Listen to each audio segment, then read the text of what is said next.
Hello guys, welcome to my channel. तो आज हूँ लईने आवी गई छुं टमेटा मरचानी चटनी बनाववा माटे आपणे तवी उपर थोड़ुं तेल लेवानुं छे अने तेमां टमेटाने शेकावा देवाना छे। आपणा टमेटा शेकाई गया छे। हवे आपणे तेने छाल काढी नाखवानी छे। हवे आपणे तवी उपर थोड़ुं तेल मूकीने लसणने पण शेकावा देवानुं छे। लसण थोड़ुं लाल थाय त्यां सुधी तेने थवा देवानुं छे। આપણે લીલા મરચાંને પણ આવી જ રીતે તેલમાં થવા દેવાના છે। ત્યાર પછી આપણે લીલા મરચાં અને લસણની પેસ્ટ તૈયાર કરવાની છે।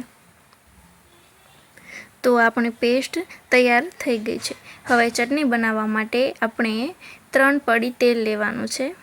ત્યાર પછી તે તેલમાં આપણે જીરું એડ કરવાનું છે। 1 ચમચી જીરું એડ કરવાનું છે। ત્યાર પછી તેમાં હિંગ એડ કરવાની છે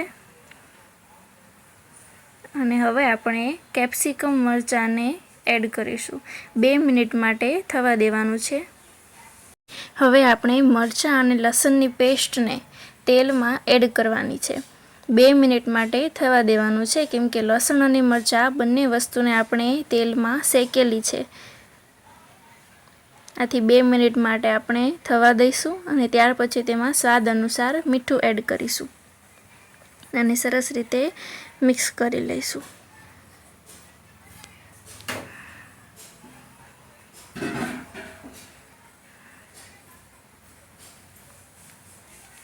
ત્યાર પછી આપણે મેશ કરેલા ટમેટાને એડ કરી દઈશું અને સરસ રીતે મિક્સ કરી લઈશું। હવે આપણે તેમાં સ્વાદ અનુસાર મરચું એડ કરી લેવાનું છે અને સરસ રીતે મિક્સ કરી લેવાની છે। તો તૈયાર છે આપણી ટમેટા મરચાંની ચટણી। આવી જ રેસીપી જોવા માટે વિડીયોને લાઈક કરો, ચેનલને સબસ્ક્રાઈબ કરો।